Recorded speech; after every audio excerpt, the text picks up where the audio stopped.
आप देख रहे हैं श्री हरि कृपा आश्रम चैनल। संस्थापक स्वामी श्री हरि चैतन्य पुरी जी महाराज।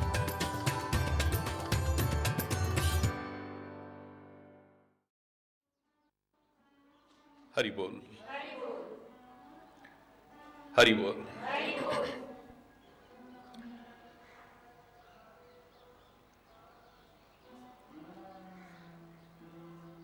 ईश्वर की कृपा से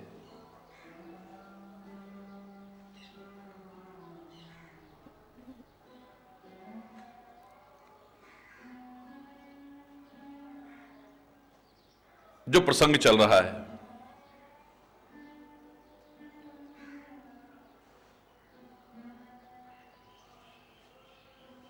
अनंत भाव उजागर होकर के हमारे सामने आ रहे हैं।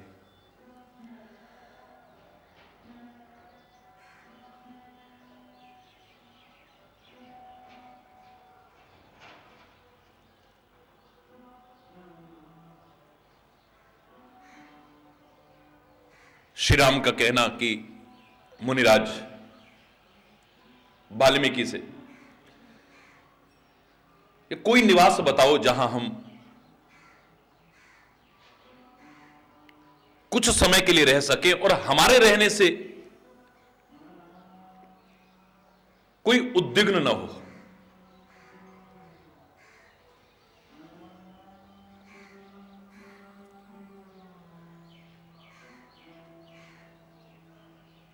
मुनिराज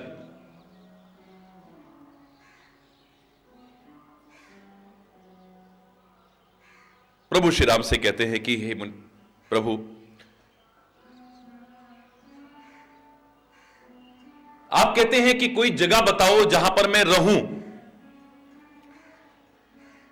लेकिन मैं तो संकोच वश पूछ रहा हूं कि मुझे वो जगह बता दो जहां पर आप ना हो तो मैं कह दूं कि वहां पर रह लो आप।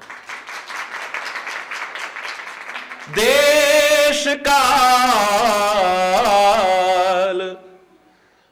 देसे वेद से उमाही, कहु सो कहा जहां प्रभु नाही। ऐसा कौन सा देश है, ऐसा कौन सा काल है, ऐसी कौन सी दिशा विदिशा है जहां पर आप हे परमात्मा न हो। सर्वव्यापी हैं आप, सृष्टि की कण-कण में समाये हैं आप, जर्रे जर्रे में व्याप्त हैं आप। आप कहते हैं कि मैं कहां रहूं।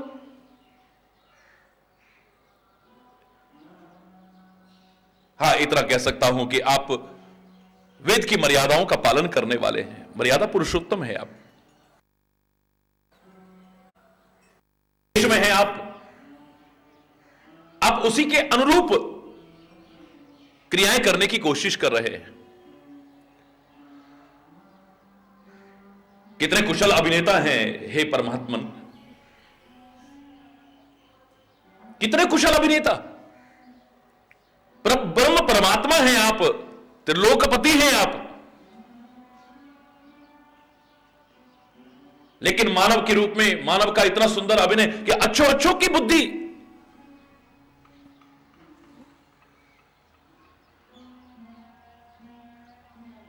स्वभावतः प्रश्न करने को तैयार हो जाती कि आप प्रभु कैसे हो सकते हैं। ये 27 कल्प से आपके अवतार की दिव्य लीला देखने वाला वो कागभूषुंडी भ्रमित हो सकता है आपकी लीला को देख करके। साक्षात परमात्मा भगवान शंकर की अर्धांगिनी सती भ्रमित हो सकती है आपकी लीला को देख करके। आपके चरण नखों से निकली गंगा ही आपको पहचानती है, लेकिन आपके वार्तालाप को सुनकर के भ्रमित हो जाती है। ये प्रभु कैसे हो सकते हैं, ये मेरे परमात्मा कैसे हो सकते हैं। सारी सृष्टि को पैदा करने वाले ब्रह्मा की बुद्धि भ्रमित हो सकती है। श्री कृष्ण की लीलाओं को देख करके ये भगवान कैसे हो सकते हैं, ये भगवान कैसे हो सकते हैं।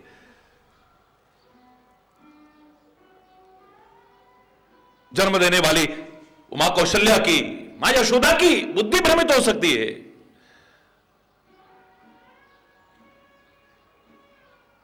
एक नहीं अनंत उदाहरण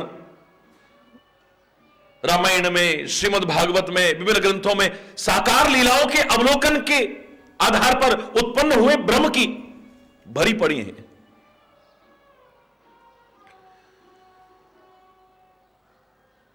क्या कुशल अभिनय है आपका, वाह वाह वाह प्रभु। मानव का अभिनय कर रहे हैं तो मानव से आगे भी आप कुछ हो सकते हैं। ये अच्छों की बुद्धि में, हरि बोल, जोर से बोल। तुम जो कहो तुम ही सब छा जा। आप जो कहते हो आपको सब शोभायमान होता है, क्योंकि तस नाचिए जस काछिए तस चाहिए नाचा। जैसा पहनावा पहन लिया है उसी तरह का नृत्य अच्छा लगता है। लेकिन हे परमात्मन, 14 भुवन आपके एक इशारे से उत्पन्न हुए। सारी सृष्टि आपके एक इशारे से उत्पन्न हो सकती है, प्रलय आ सकती है। आप कहते हो निवास बताओ, फिर भी मैं आपको निवास बताता हूं। हे 14 भुवनों के स्वामी, 14 वर्ष के लिए इस संसार से अधर्म का विनाश करने के लिए, धर्म की संस्थापना के लिए, भक्तों और संतों को आनंदित करने के लिए,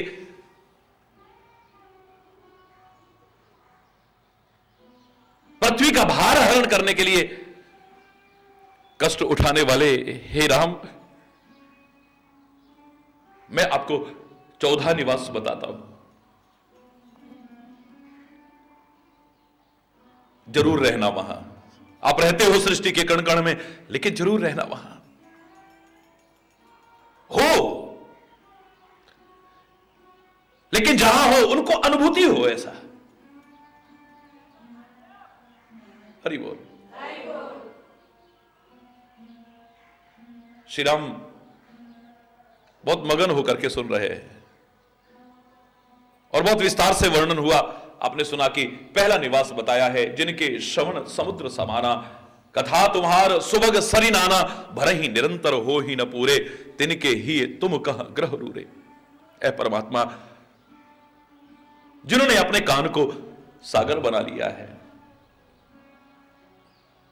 आपकी कथा रूपी नदियां कितनी भी उसमें आती रहें, जैसे रात दिन कितनी भी नदियां आए पर सागर तृप्त नहीं होता है, ऐसे ही आपकी कथा रूपी नदियां कितनी भी आती रहें पर जिनके कान रूपी सागर तृप्त न हो, अघाए ना, उनके हृदय में जरूर निवास करिए। जो सच्चे रसिक बन चुके हैं आपकी कथाओं के,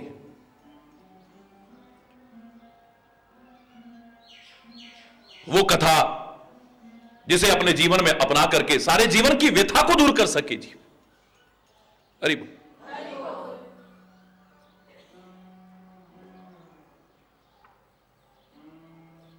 कोई पूछ रहा था, महाराज जी ये सत्यनारायण की कथा क्या है?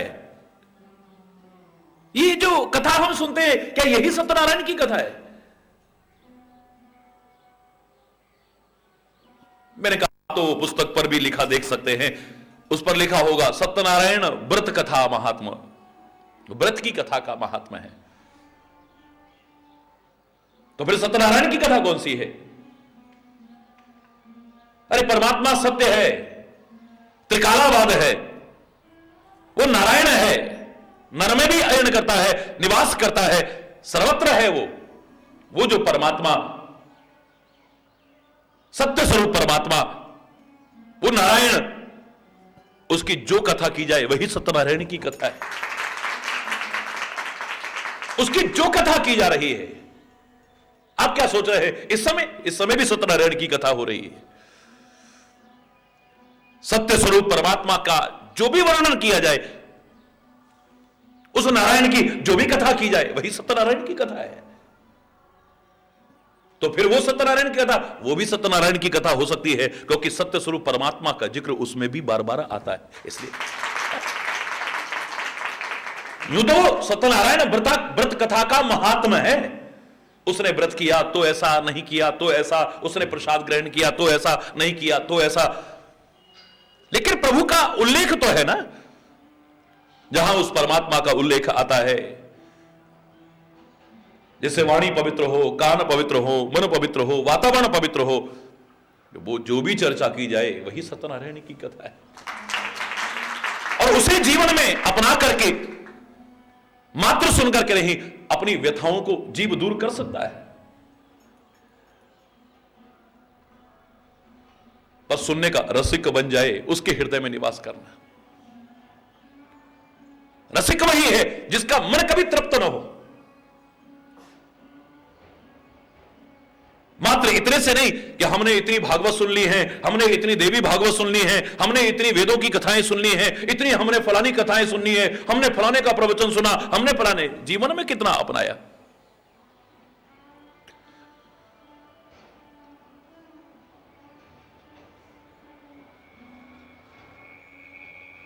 कहीं सुनहि अनुमोदन करई, गोपद एव भवने। खाली कहने से नहीं, खाली सुनने से नहीं, कहें, सुने, अनुमोदन करें और जीवन के आचरण में उतारे उसे।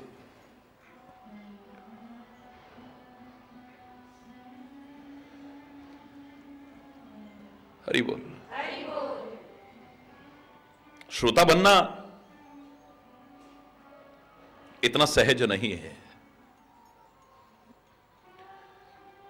इतना सरल नहीं है, असंभव भी नहीं है। लाखों श्रोताओं में कितने श्रोता हैं,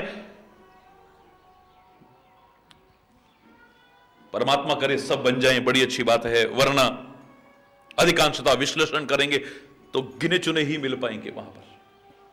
और ऐसा सच्चा श्रोता, मैं कहता हूं अर्जुन की तरह एक भी क्यों ना हो, उसको माध्यम बना करके सारी दुनिया में दिव्य संदेश दिया जा सकता है। कोई आवश्यक नहीं कि श्रीमद् भगवत गीता के कितने वक्ता और कितने श्रोता है। कृष्ण कह रहे हैं, अर्जुन सुन रहा है। राम कथा के भगवान शंकर वक्ता बने हुए हैं, पार्वती सुन रही है। हरि बोल रहा। याज्ञवल्क्य और भारद्वाज संवाद हुआ है तो एक वक्ता है, एक श्रोता है, और जो कृपा परमात्मा की हुई वो भी आनंद ले रहे हैं, एक अलग बात है। सच्चा श्रोता, सच्चा वक्ता, जिस सुनने की बात की जा रही है, जिससे मन कभी तृप्त ना हो, जिसके कारण प्रभु आपके हृदय, उसके हृदय में निवास करें, वो कोई मामूली बात नहीं हो सकती।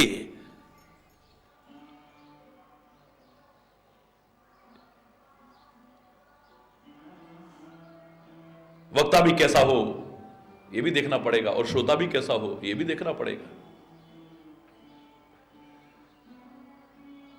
यहां पर एक के लिए नहीं कहा है, दोनों के लिए कहा है। श्रोता वक्ता ज्ञान निधि, कथा राम के गुण, किमि समझो में जीव जड़, कलिमल ग्रसित विमूढ़।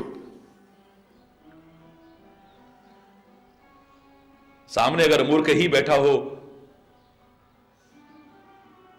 तो किसी ने गलत नहीं कहा है, मूर्ख हृदय न चेत, जोगुलु मिरहि विरंचि सम, फूल ही फर ही न बेत, जदपि सुधा वर्ष ही जलद। सामान्य व्यक्ति तो क्या, ब्रह्मा भी समझाने आ जाए, रसिक बनना तो बहुत दूर की बात है, सुनने में रुचि नहीं आएगी। मूर्ख हृदय न चेत, उसके हृदय में बोध होने वाला नहीं। साक्षात हनुमान जी सिखाने चले जाएं, लेकिन रावण को बोध होने वाला नहीं है। हरि बोल। साक्षात परमात्मा श्री कृष्ण समझाने को चले जाएं, लेकिन दुर्योधन और धृतराष्ट्र की मति में कुछ भी बात बैठने वाली नहीं है। तो फिर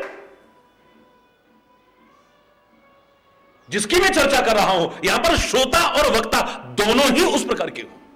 श्रोता वक्ता ज्ञान निधि, किसके हृदय को निवास बनाए प्रभु, वो कोई मामूली बात नहीं। खाली यूं ही हम कहे कि हमने ये कथा सुन ली, हमने ये कथा ना।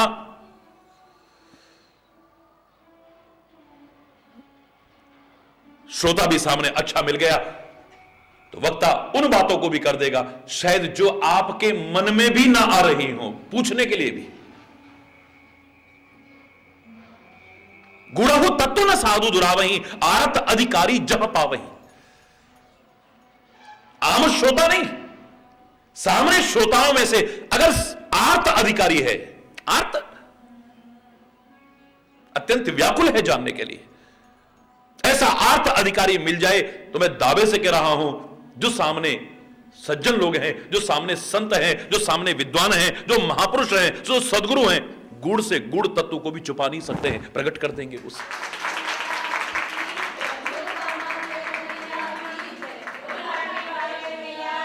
गुड़ से गुड़ तत्वों को भी उजागर कर देंगे, छुपा नहीं सकते हैं वहां पर।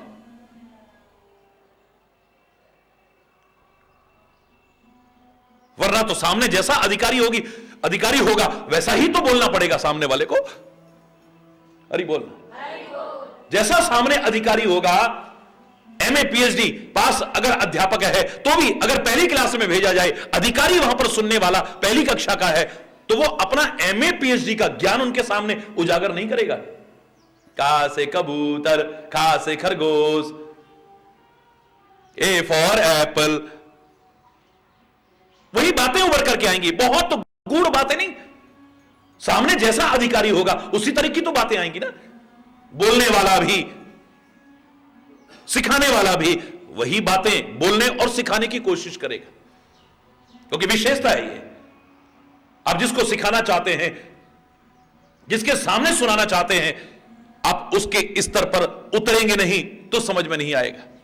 मां बाप बच्चों को सिखाना चाहें, शिक्षक विद्यार्थियों को सिखाना चाहे, संत समाज को सिखाना चाहे, गुरु शिष्य को सिखाना चाहे, कोई भी किसी को भी सिखाना चाहे, अगर उसके स्तर पर नहीं उतरेगा, उसके सिखाने का कोई लाभ पड़ने वाला नहीं। माता पिता कितने भी विद्वान हैं, कितने भी बुजुर्ग हैं, लेकिन बच्चे को जब गोदी में लेके सिखाने की कोशिश करते हैं, उसके स्तर पर उतरते हैं। ये मां बाप का स्तर नहीं है, उसको सिखाना है, उसके स्तर पर उतर करके सिखाना पड़ेगा। हरि बोल। क्योंकि सामने जैसा अधिकारी होगा उसी अनुरूप बात करना यह पुनीत कर्तव्य वक्ता का भी बन जाता है।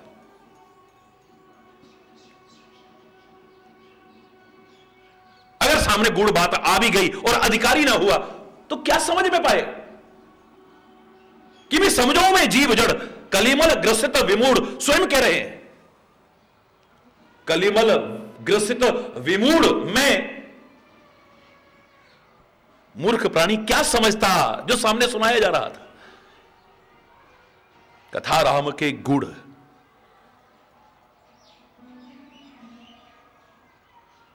आवश्यक है सुनने वाला सच्चा बनने की, सच्चा श्रोता बनने की। और उसके लिए मैंने आपसे कहा, रामायण में बड़ा सुंदर वर्णन है। सच्चा श्रोता, अच्छा श्रोता, सर्वश्रेष्ठ श्रोता कौन हो सकता है?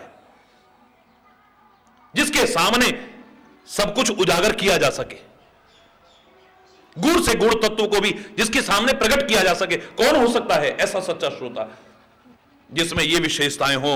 श्रोता सुमति सुशील शुचि, कथा रसिक हरिदास। श्रोता सुमति वाला हो, कुमति वाला ना हो, जिसकी मति ही खराब हो, उसके सामने हरि बोल, हितकारी बात को भी बस इतना कह के टाल देगा, देखा हमको ही सुना रहे थे, बस देखा हमको ही सुना रहे थे। मैं तो कहता हूं जब सुनाया जाए किसी भी महापुरुष के द्वारा, सदगुरु के द्वारा, संत के द्वारा, तो हर एक को लगना चाहिए कि हमें ही सुनाया जा रहा है। और खाली इतना कह के टाले नहीं, जो कमियां जीवन में हैं उनको सुनने के बाद उसको दूर करने की कोशिश की जाए, अपने जीवन को संवारने की कोशिश की जाए। और सुमति की पहचान यही है कि आपको अपने हित की बात अच्छी लगने लग जाए। जब तुम्हें अपने हितैषी शत्रु की तरह लगने लगते हैं, तुम्हारा भला चाहने वाले तुम्हें बुरे लगने लगते हैं और तुम्हारे शत्रु तुम्हें मित्रवत लगने लगते हैं, तो सोच लेना तुम्हारी कुमति उजागर हो चुकी है। भले की बात भी तुम्हें बुरी लगने लगे, तुम्हारी कुमति यानी विपरीत बुद्धि, जो विनाश काले विपरीत बुद्धि उजागर होती है, वो हो चुकी है। जो विनाश कर देगी हमारे अच्छे स्वभाव का, अच्छे आचरण का, अच्छे चिंतन का, नष्ट करके रख देगी। जो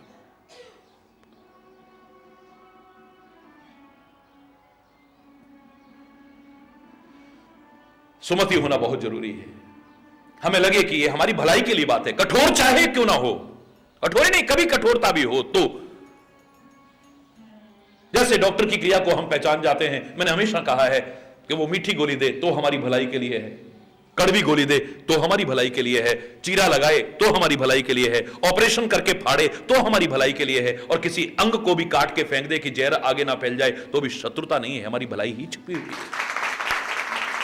ऐसे ही जब हमें लगने लगे कि हमें समझाने वाले हमारी भलाई के लिए तो कर रहे हैं,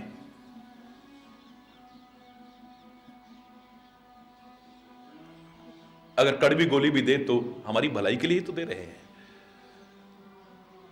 अगर चीरा लगा रहे हैं तो हमारी भलाई के लिए ही तो दे रहे हैं। एक डॉक्टर हमारे हितैषी है, कौन समझेगा इसे? अबोध बालक नहीं, जिसे बोध नहीं है वो नहीं समझेगा, वो तो डॉक्टर के नाम से डरता है। चलो बेटा डॉक्टर, ना ना ना डॉक्टर के पास, वो सुई लगाएगा, मैं नहीं जाऊंगा।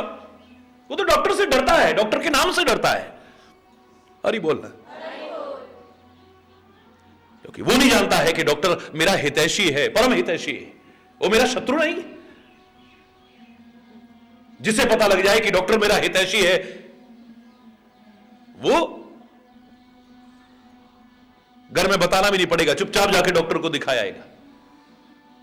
अरे बोलना, कई बार हितप्रद कठोर बात जो कहने और सुनने वाले बहुत कम मिलते हैं, वो सुनने को मिल जाए उस समय अच्छी नहीं लगती है, बाद में समझ में आती है। जिसे मैंने हमेशा कहा है कि बुजुर्गों की बात वो गलत नहीं थी कि आंवले का खाया और बुजुर्गों का कहा, ये बाद में पता चलता है, उस समय खट्टा लगता है, लेकिन अगर उसे चबाते रहें, चूसते रहें तो मिश्री की मिठास भी फीकी पड़ जाएगी। जैसे बाद में हम लोग कहते हैं, देखा हमने उनकी बात मान ली होती तो आज ऐसा ना होता। हरि बोल। हर मां बाप ने समझाया था हमें, हमारे महाराज जी ने समझाया था हमें, हमारे बुजुर्गों ने समझाया था हमें, लेकिन हमने नहीं मानी। देखो उसका फल भोगना पड़ रहा है आज। हरि बोल।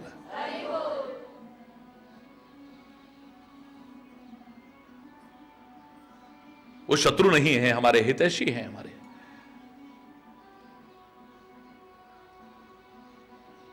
समझदार व्यक्ति गन्ने को फेंकेगा नहीं कठोर समझ करके, मूर्ख व्यक्ति फेंक सकता है।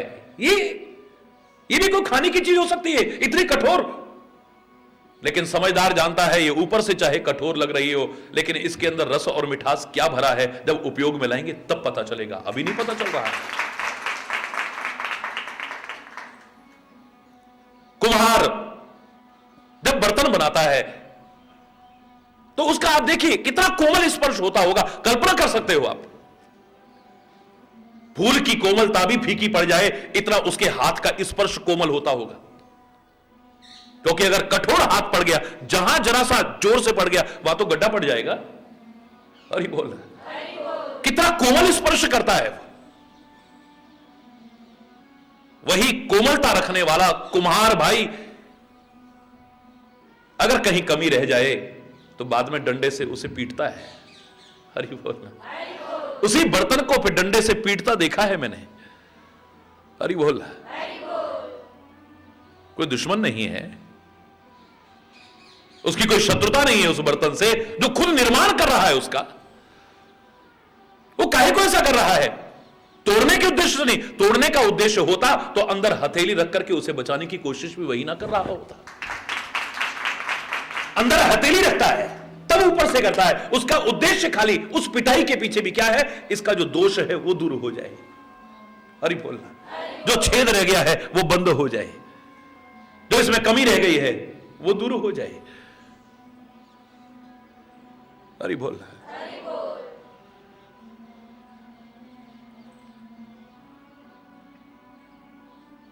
सुनने वाला अगर सुमति वाला ना हुआ, यानी जिसे ही लगे किसी भी बात को सुन करके ये जो कहा जा रहा है हमारी भलाई के लिए तो कहा जा रहा है, क्या आवश्यकता है इनको सुनाने वाले प्रोफेशनल कथावाचक हों, धंधेबाज हों, मैं उनकी बात नहीं कर रहा हूं, जो हमारी हित की बात चला, मैं तो कह रहा हूं उनकी भी बुराई मत करो।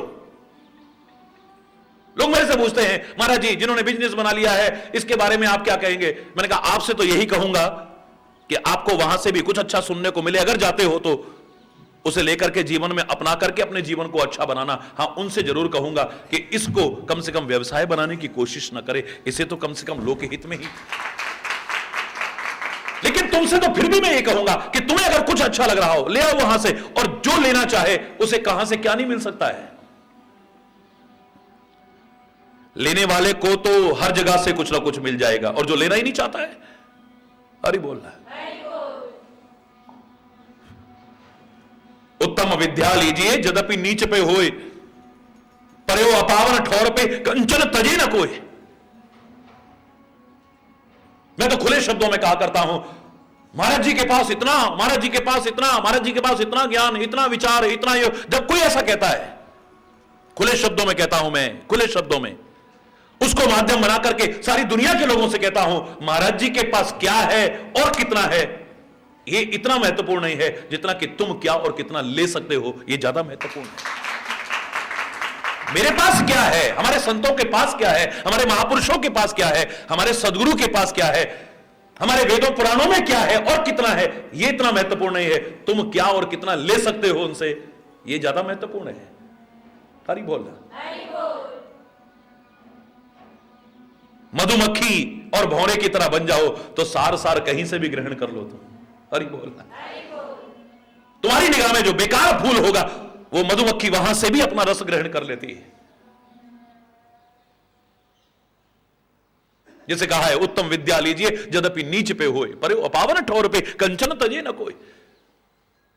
बहुमूल्य चीज अगर गंदी से गंदी जगह में भी गिर जाए, छोड़ते हो उसे, वहां से निकाल लेते हो। इंतजार नहीं करोगे कब सफाई वाला आएगा तब हम ऐसा, नहीं, कहीं नीचे न चली जाए, कहीं नीचे हाथ मार करके जो तुम इतनी शुद्धता का विचार करते थे, तुरंत हाथ डाल करके उसे निकालने की गंदगी में से भी कोशिश करोगे। तुम्हारी निगाह में जो बहुमूल्य चीज है तो गुण जिनकी निगाह में बहुमूल्य हैं, बहुमूल्य नहीं अनमोल हैं, वो जहां से मिलता है वहीं से लेने की कोशिश करते हैं। मधुकर सरिस संत गुणग्राही जो बन चुके हैं, उनको लेना चाहें तो कहां से नहीं मिल सकता है।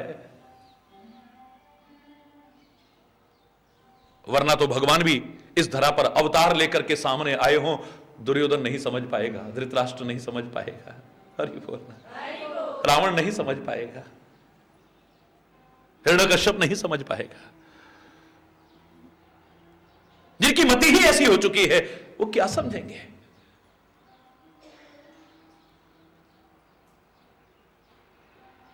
बीज बड़ा अच्छा है, बीज बहुत अच्छा है, लेकिन सामने बंजर भूमि हो, क्या फायदा है उस बीज का। ये भक्ति और ज्ञान के भी जो बीज संत और गुरु बोना चाहते हैं, वो बंजर भूमि में बोए गए तो कोई लाभ नहीं मिलने वाला है। ऊसर बीज बये फल जथा।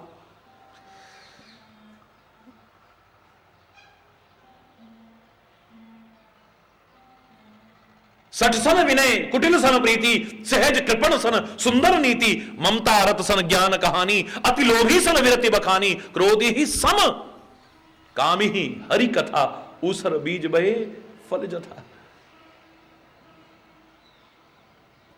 इसलिए संत और सदगुरु बंजर भूमि से नफरत नहीं करते हैं, पहले कोशिश करते हैं कि उसे विचार के द्वारा उपजाऊ बनाने की कोशिश की जाए। लेकिन बीज तो तभी बोया जाएगा जब वो उपजाऊ बन जाएगी, वरना कोई फायदा नहीं।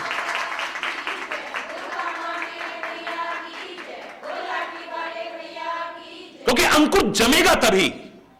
रामायण में नित्य कहा है, पाए सुमति जल अंकुर जामा। सुमति अगर नहीं होगी, अंकुर नहीं उत्पन्न हो सकता है। अंकुर ही उत्पन्न नहीं होगा। छोटे से बीज में भी विशाल बट वृक्ष छुपा हुआ है, लेकिन उसे उजागर करना एक लंबी प्रक्रिया है। हरि बोल। कितनी अच्छी बातें कही जा रही हो, लेकिन आप उसमें इतना रस लेने लगे कि आपका कान तृप्त ना हो, आपका मन तृप्त ना हो। ये संभव कब होगा? जब तुम ऐसे श्रोता बनोगे तो। श्रोता सुमति, सुशील, अहंकारी ना हो। वशिष्ठ के सामने श्री राम बैठे हुए हैं, सिर झुका करके, हाथ जोड़ करके, विनम्रता पूर्वक। सीखना है, राम ने सीखना है। जाके सहज श्वास श्रुतिचारी, सो हरि पढ़ यह कौतुक भारी।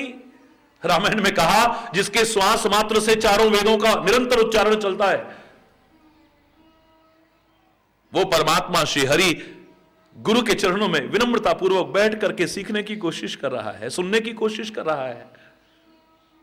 उसने कभी नहीं कहा, हे वशिष्ठ जी तुम मुझे क्या सिखाओगे, मैं तो सब जानता हूं। हरि बोल रहा है। कभी नहीं कहा, मेरा नाम लेकर के तो तुम भी ज्ञान के भंडार बने हो, तुम मुझे क्या सिखाओगे। विश्वामित्र जब शिक्षा देने लगे हैं, रामायण में तुलसी कहते हैं, विद्या निधि कहूं विद्या दीनी। विश्वामित्र प्रभु ही जिये चीनी। विश्वामित्र ने पहचाना, ये तो मेरे साक्षात परमात्मा है। परमात्मा को पहचान करके विद्या निधि कहूं विद्या दीनी, विद्या के भंडार को विद्या दे रहे हैं। वाह, विद्या के भंडार को क्या विद्या दोगे तुम। राम ने नहीं कहा कि तुम मुझे क्या सिखाओगे विश्वामित्र। हरि बोल रहा है, जोर से बोल रहा है। मैं सब जानता हूं, ये तो सब मैं जानता हूं। कैसा श्रोता होना चाहिए देखो जरा। सारी सृष्टि का मालिक अगर श्रोता बनकर के बैठा है, शिष्य बनकर के बैठा है, कितनी निरभिमानता है, कितनी विनम्रता है, कितनी सरलता है। सिर झुका करके। हनुमान को सर्वश्रेष्ठ श्रोता क्यों कहते हैं? क्या हनुमान जानता नहीं है राम गुण? लेकिन राम कथा जहां हो रही हो, हनुमान जी की स्तुति में आता है, यत्र यत्र रघुनाथ कीर्तनम तत्र तत्र कृतमस्तकांजलिम वाष्पवारी परिपूर्ण लोचनम मारुतिम नमत राक्षांतकम। हनुमान कैसे सुनता है? जहां जहां भी राम कथा हो रही हो। हरि बोल। जहां जहां भी राम का कीर्ति गायन यानी कीर्तन हो रहा हो, यत्र यत्र रघुनाथ कीर्तनम तत्र तत्र, एक जगह पर नहीं, वहां सब जगह पर वो मौजूद होता है किसी ना किसी रूप में। हरि बोल। यत्र यत्र रघुनाथ कीर्तनम तत्र तत्र कृतमस्तकांजलिम।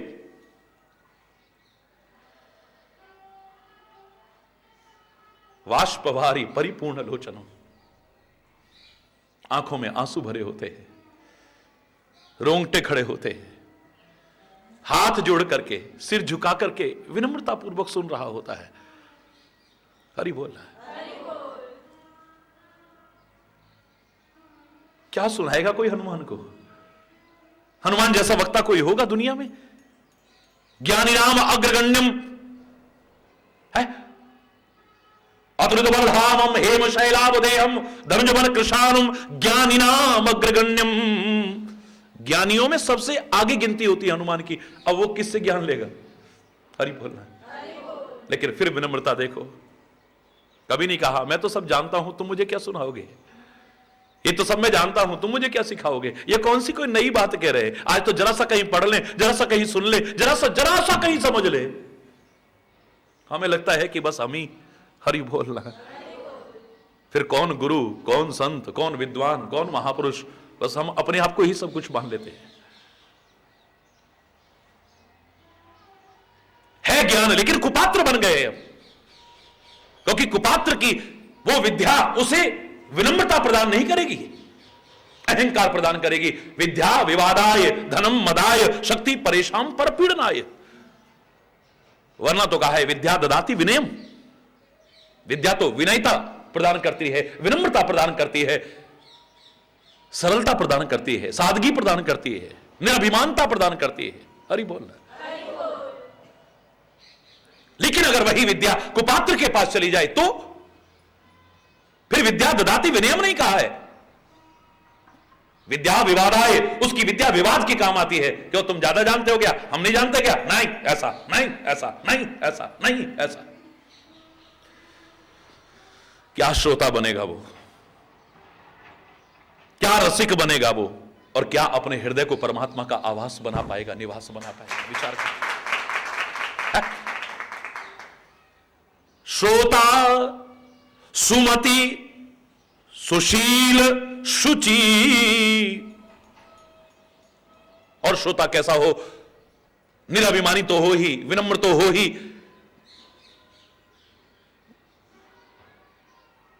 शुचि पवित्र भी हो।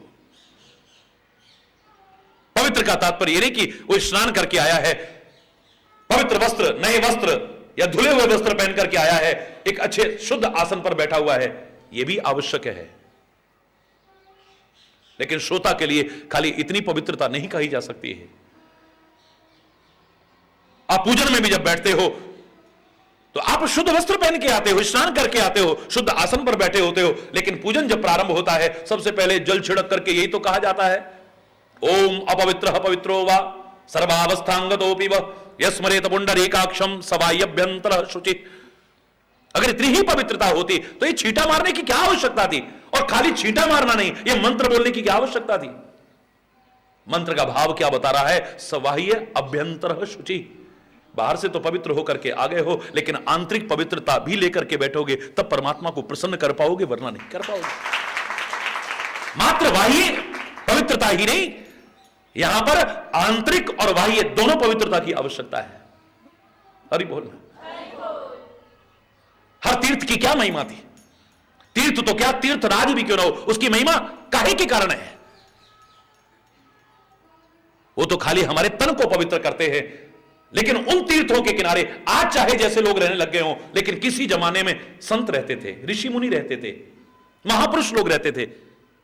वहां स्नान करके तन को पवित्र करो और उनके चरण शरण में बैठ करके कुछ ऐसा सुनो और अपना करके अपने मन को भी पवित्र करो, तब तुम्हारी तीर्थ यात्रा पूर्ण होती है। तीर्थ भी अपने आप को पवित्र तभी मानते हैं जब ऐसे महापुरुषों का निवास है वहां। हरि बोलना। वो उदाहरण सर्वत्र प्रचलित है कि नारद जी ने कहा कि हे गंगा मैया, इतने पापी अपने पाप तेरे अंदर डाल जाते हैं, लेकिन तू फिर भी पवित्र है। कहां जाती है वो सारी कलुषता, कहां जाते हैं वो सारे पाप, क्या करती है तू उनका? इतने लोग जो तेरे अंदर डाल के जाते हैं, हे पाप विमोचनी।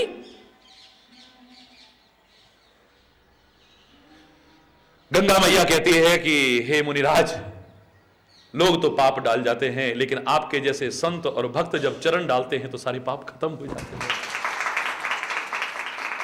जब आप जैसे भक्त और संत के चरण मेरे अंदर पड़ते हैं तो जितने पाप मेरे में होते हैं सब खत्म हो जाते हैं।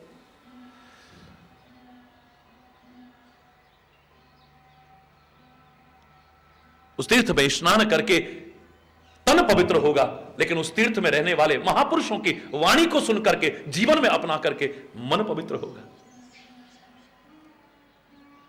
तन और मन दोनों की पवित्रता जरूरी है।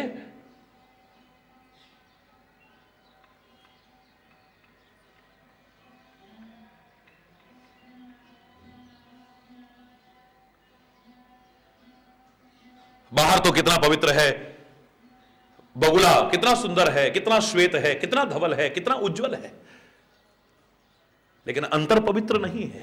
हरि बोलना। अंतर पवित्र नहीं है। बाहर तो मोर कितना सुंदर है, लेकिन अंदर सर्प को भी खा जाता है, अंतर पवित्र नहीं है। बाहर तो घड़ा बड़ा सुंदर है सोने का, लेकिन अंदर अगर विष भरा हो तो खाली सोने के घड़े में भरा हुआ है यह समझ करके अगर पी जाओगे तो अपने जीवन को ही खत्म कर बैठोगे, कुछ लाभ मिलने वाला नहीं।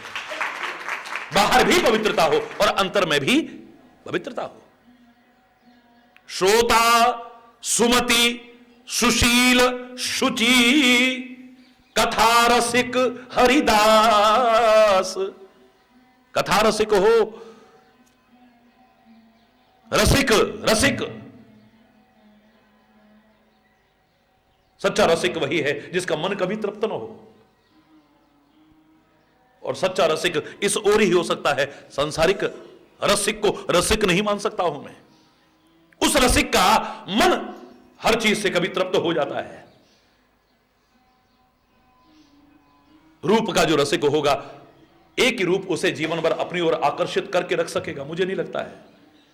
आज वो रूप अच्छा लगता है, कल वो रूप अच्छा लगता है, फिर वो रूप अच्छा लगता है, फिर वो रूप अच्छा लगता है। एक पर बंधा रह सकेगा, मुझे नहीं लगता है। हरि बोलना है।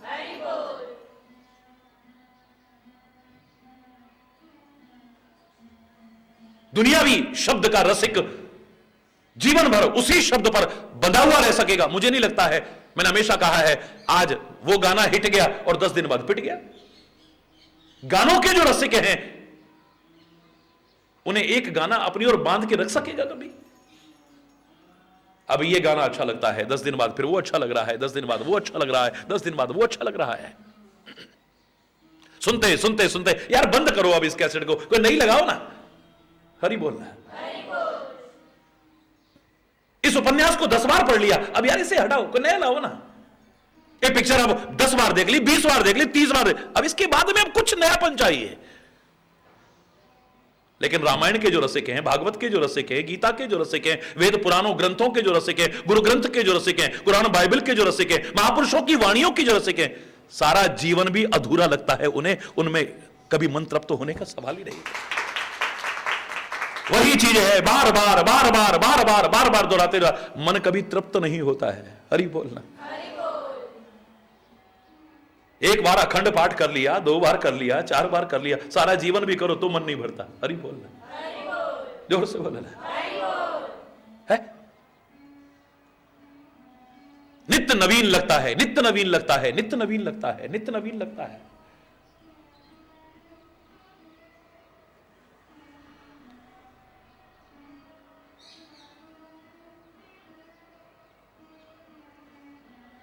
कथा रसिक, ये दुनिया भर के जो रसिक हैं, कोई रूप का रसिक है, कोई शब्द का रसिक है, कोई गंध का रसिक है, कोई स्वाद का रसिक है, कोई स्पर्श का रसिक है, किस किस चीज के रसिक है, लेकिन ये टिक नहीं पाते हैं।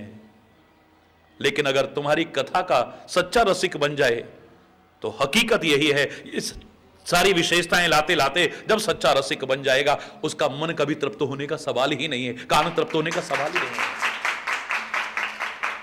और सुनने को मिले, और सुनने को मिले, और सुनने को मिले।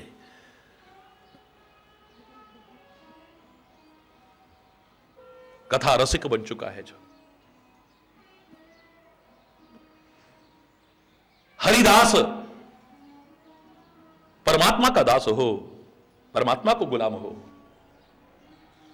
विषय भोगों का गुलाम नहीं, परिस्थितियों का गुलाम नहीं, वातावरण का गुलाम नहीं, वस्तु पदार्थों का गुलाम नहीं।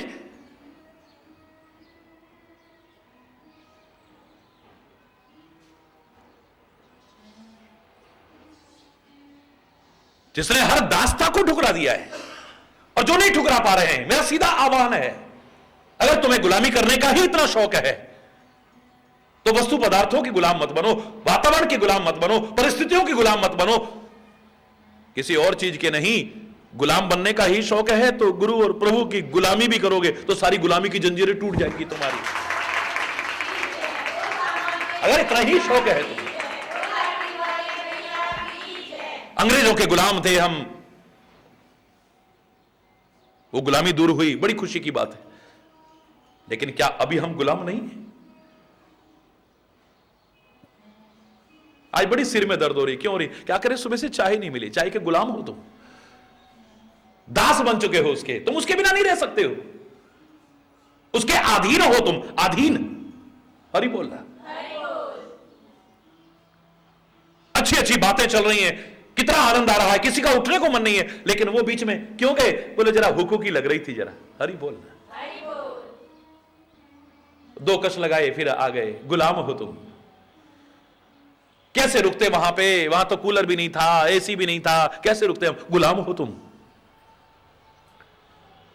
कोई वस्तु का गुलाम है, कोई पदार्थों का गुलाम है, कोई गंदी आदतों का गुलाम है, कोई किसी वातावरण विशेष का गुलाम है। जब तक ये गुलामी की जंजीरें भी नहीं टूटेंगी तब तक तुम्हारा जीवन सुख और चैन से, सुकून से नहीं भर सकता कभी भी।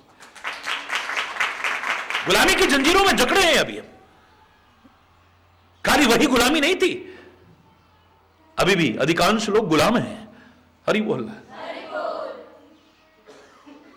दास्ता ही अगर स्वीकार करनी है, गुलामी ही करनी है, तो इनकी नहीं, हर गुलामी से मुक्त हो जाओगे तुम। एक बार प्रभु और गुरु के गुलाम बन के देखो, दास बन करके देखो, जहां अपने कोई पहचान नहीं, अपना कोई अस्तित्व नहीं है, उनके बिना पूर्णतया अधीनता है। जहां एक गुलाम से पूछा जाए तुम्हारा क्या नाम है, बोले जो रख दो। हरि बोलना। वो गुलामी क्या हो जो कहे कि मेरा ये नाम है ना, जो रख दो। क्या खाओगे, जो दे दो। हरि बोलना। मुझे जिस तरह भी राखोगे भगवन, उसी हाल में मैं गुजारा करूंगा।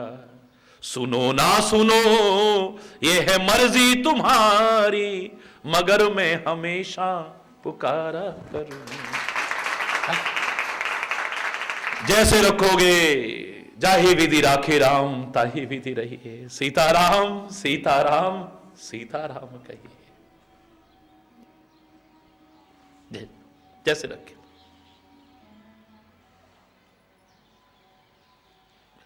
अगर ऐसा हो जाए तो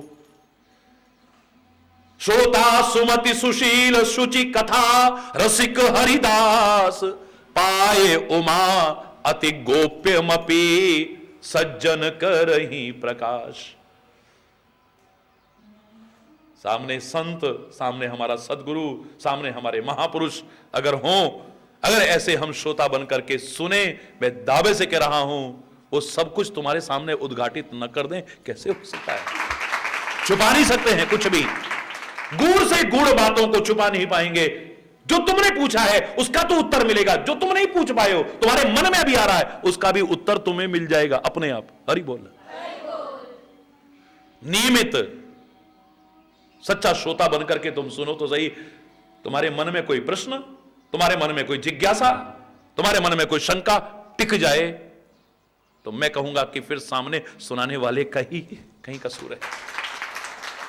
सही सच्चे श्रोता बनकर के पूरा, ये नहीं कि जरा सा नियमित। हरि बोल। तो ऐसे जो श्रोता बन चुके हैं, ये हकीकत है, उनका मन कभी तृप्त नहीं होगा। ये पहला निवास है ए परमात्मा, जिनके श्रवण समुद्र समाना। बहुत दिन हो गए कहते हुए, कथा तुम्हारे सुबह सरी नाना, भर ही निरंतर हो ही न पूरे, तिनके ही तुम कहां ग्रह रूरे। जिनके कान रूपी सागर आपकी कथा रूपी नदियों से कभी तृप्त न हो, उनके हृदय में ए परमात्मा जरूर निवास करें।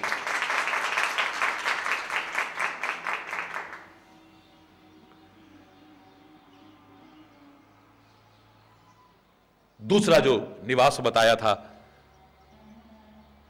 लोचन चातक जिन करी राखे, रही दर्श जलधर अभिलाखे।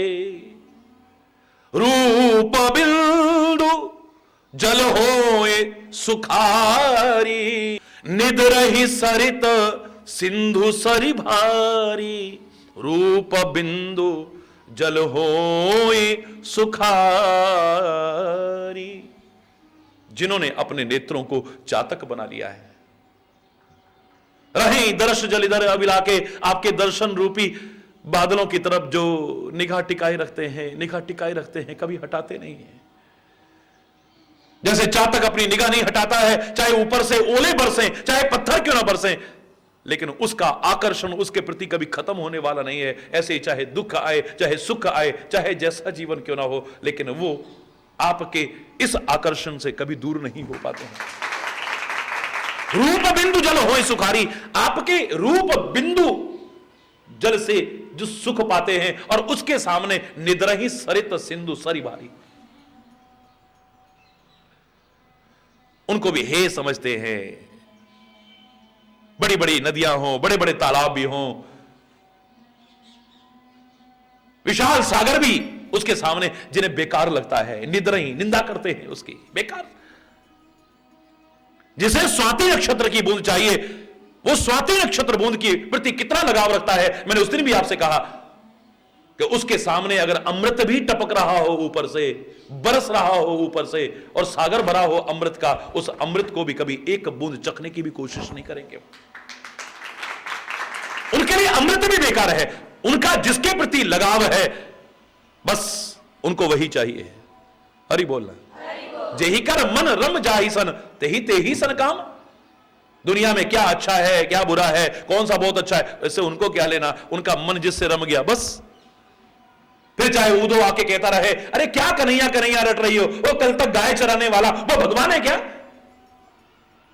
यही तो कहते थे उस समय के लोग, और क्या कहते थे? हरि बोलना, अरे इतना भगवान का ध्यान करो, ब्रह्म का ध्यान करो, तुम्हारे जीवन का उद्धार हो जाएगा। और वो भी ग्वाला, वो जो तुम्हें जाकर के भूल भी गया है, वहां राजा बनते ही तुम्हारी एक बार सुध भी नहीं ली वापस लौट करके। हरि बोलना।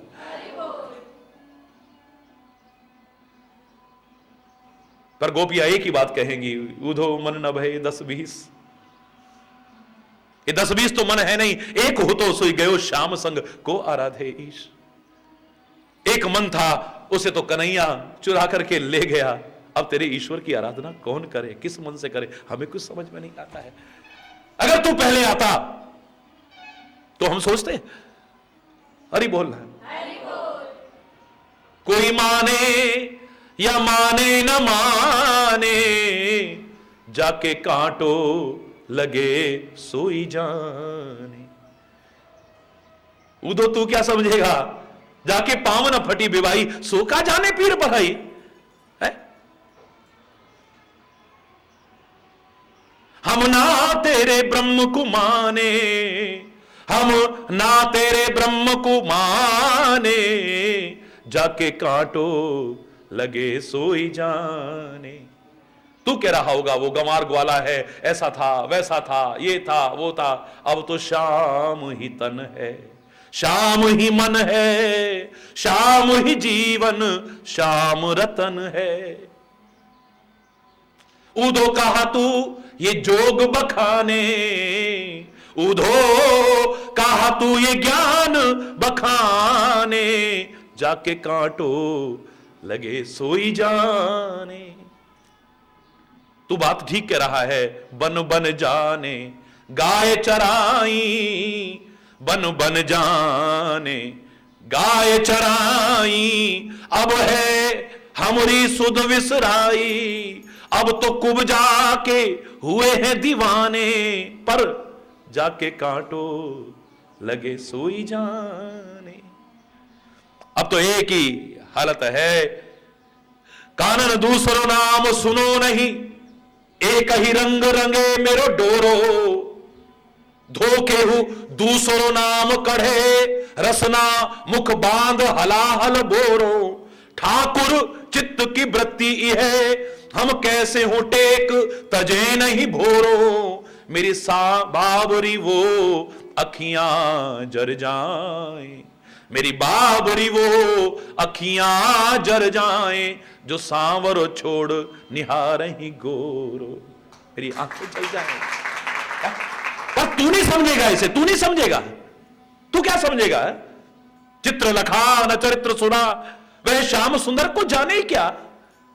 मन में न बसे मन मोहन, तो वह ठान किसी की ठाने ही क्या। जिस बंदर ने इमली ही चखी, वह स्वाद सुधा पहचाने ही क्या। जिसने कभी प्रेम किया ही नहीं, वह प्रेम की आहों को जाने ही क्या। तू क्या समझेगा प्यार क्या है? ये चातक से पूछो, वो प्यार करता है, उसके सामने अमृत को भी ठुकरा देगा। वो उसके सामने बड़े से बड़ा सागर भी पड़ा हो, उसे भी हे समझता है, त्याज्य समझता है। तुम्हारी निगाह में गंगा परम पवित्र हो सकती है, लेकिन उसकी निगाह में नहीं। उसको कुछ नहीं चाहिए, बस चाहिए तो बस एक बूंद हरि बोलना। उसके लिए वो लगातार ताकता है बादलों को, एक टक। पलक नहीं झपकता है, ऊपर से चाहे ओले गिरे, चोट लग जाए, लेकिन नहीं छोड़ेगा उसे। हरि बोला। उसके प्यार में कहीं कमी आने वाली नहीं।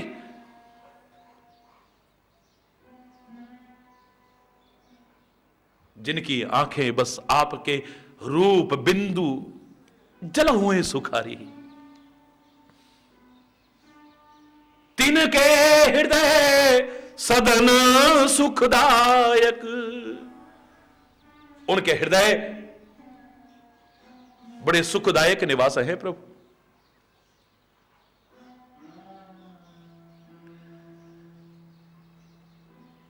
जिनकी आंखें इधर उधर घूमती रहेंगी, उनके निवास तो दुखदायक निवास हो जाएंगे,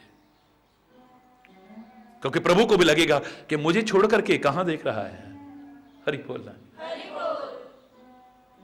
मेरे गुणों को छोड़ करके क्या सुनना चाहता है ये? मेरा संग छोड़ करके और किसका संग चाहता है ये?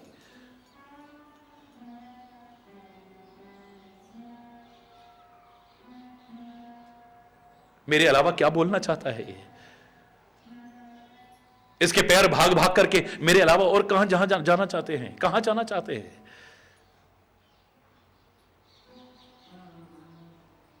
तिनके हृदय सदन सुखदायक। सुखदायक निवास है किनके? जिनकी आंखें कुछ और नहीं देखना चाहती।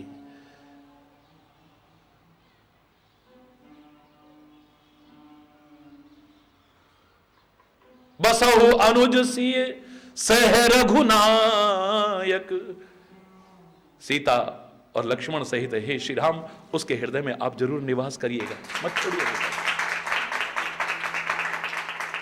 आपके हृदय को कभी दुख नहीं होगा कि मैंने किस हृदय को निवास बनाया है अपना।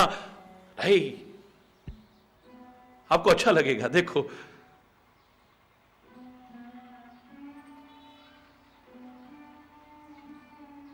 इसकी आंखें और कुछ नहीं देखना चाहती है, इसके कान कुछ और नहीं सुनना चाहते हैं, इसकी वाणी कुछ और नहीं बोलना चाहती है। बोलना पड़ता है, एक अलग बात है। इसके पैर कहीं और नहीं चल करके जाना चाहते हैं, जाना पड़ता है, एक अलग बात है। इसके मन और मस्तिष्क में मेरे अलावा और कोई चिंतन आता ही नहीं है। हरि बोल। ये कर्म को भी मेरा कर्म समझ करके, मेरा स्मरण करते हुए और मुझको समर्पित करते हुए ही करने की कोशिश करता है। आपके हृदय को प्रसन्नता होगी। हरि बोलना। कभी मत छोड़ना प्रभु उसके हृदय को, बहुत सुखदायक निवास है वो। विचार करते जाना साथ ही साथ, क्या हमारा हृदय इस योग्य बना है? बना है तो बड़े सौभाग्य की बात है, नहीं बना है तो बनाने की कोशिश करनी है। घड़ी रुकती नहीं है, समय हो रहा है।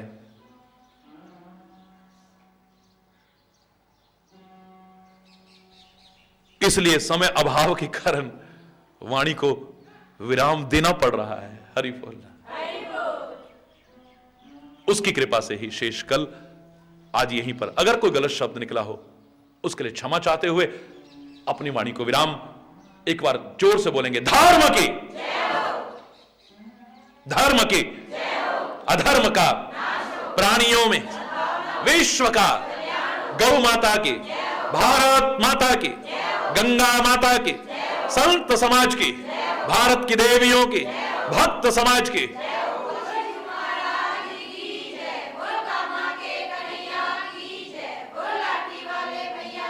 बोलो वृंदावन बिहारी लाल की जय। जय श्री राधे।